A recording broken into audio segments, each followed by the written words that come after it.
papillon d'Anne Mulpa, paru aux éditions Sarbacane en 2006. La fille du papillon est le journal intime de la jeune Solveig, 16 ans.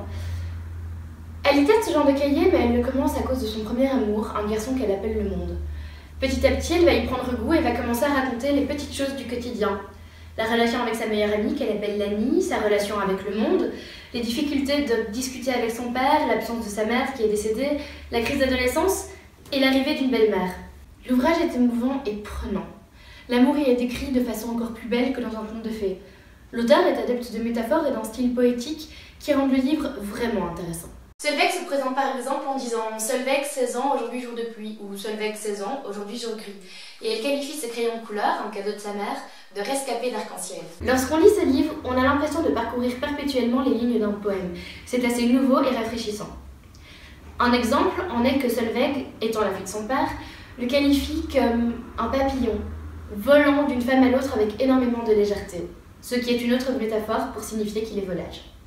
La particularité de ce livre, c'est de raconter les petites choses du quotidien, les règles, l'amour, les cris, les disputes, l'amitié, en nous donnant l'impression que tout est nouveau, que tout est beau. Et putain, quand t'es une meuf, arriver à te faire croire que les règles c'est beau et c'est magnifique, faut le faire quand même. C'est entre autres ça qui fait que ce livre est un de mes préférés. Je devais avoir 16 ans quand je l'ai lu pour la première fois et depuis, je dois l'avoir ouvert 7 ou 8 fois. Quand je le lis, j'ai l'impression perpétuellement d'être à la croisée entre un recueil de poésie et un livre pour adolescentes. C'est ce qui fait son charme, c'est ce qui fait qu'on peut toujours le lire, c'est ce qui fait qu'on ne s'en lasse pas en fait. Si vous deviez offrir un livre à une adolescente, je vous conseille vraiment celui-là. Avant de terminer cette vidéo, j'aimerais vraiment souligner un point intéressant.